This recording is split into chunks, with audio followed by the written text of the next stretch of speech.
a fluffy muffin? Well, I did. I want to send my son off to school with a nice fluffy muffin, nice little baked good. Sometimes I make them egg, sometimes I make them bacon.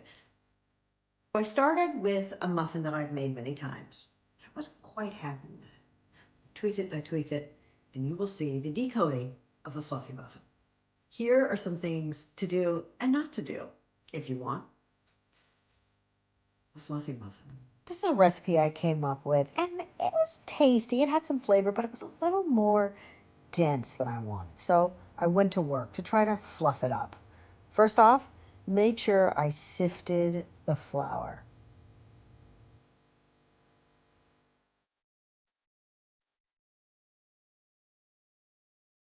Also made sure that I was putting the salt, baking powder, so forth, integrated into the flour so that it was well mixed. That's just good common practice. Cream the butter and sugar. Here's where I went wrong. I was very interested in the political podcast I was listening to and kind of made a mistake. So I put my eggs in, got the butter, the sugar, the vanilla, but there's something that I forgot, but I hadn't figured out what it was yet. Now I knew when I mixed the dry and the wet to do it very gingerly because you never want to overbeat the flour and make it all gluteny and not so good. I put the batter into 2 separate bowls because I want to make one blueberry and I want to try out this peach idea I have. Because I'd have these little snacking cut up peaches that nobody wanted in their school lunch. So I thought, hang on a second, what about a peach muffin?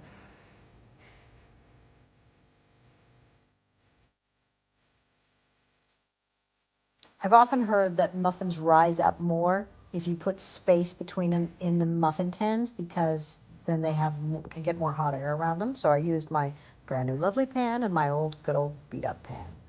Used an appropriate scooper for just the right amount and thought, hey, this is going to be great. We will see.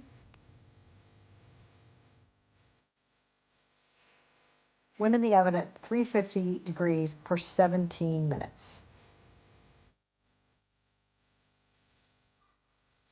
This doesn't look right.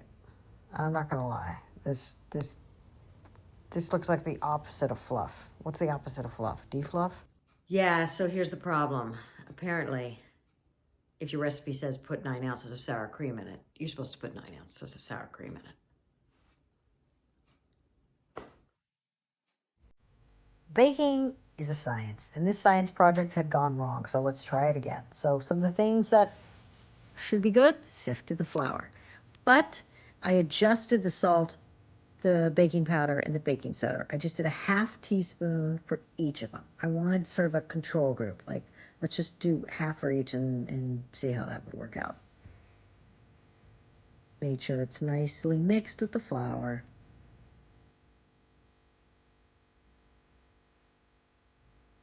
Then I didn't even get out the big mixer. I did butter, sugar, but I also now put a little bit of oil. And oh, what's this? Yes, I remember the sour cream.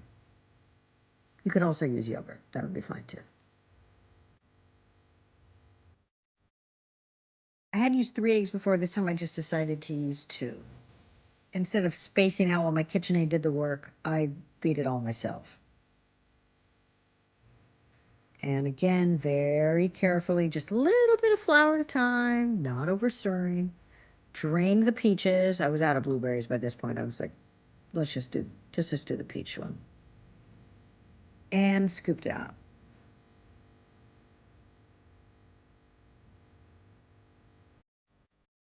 And I baked them at 20 minutes at 400 degrees this time. And look, yeah, a bit of a difference. Well, somebody still ate one. People are hungry. And we're just going to file that under cooking mistakes. No one will ever know. But now, these are pretty nice fluffy muffins. Sometimes you got to tweak recipes. In fact, you always have to tweak recipes. But the one critic that really matters to me, of course, is my son. He did not want to be photographed for this. They're really light and fluffy. I don't think this is the end of my muffin journey, but thanks for coming along the ride. Tell me what kind of muffins you like.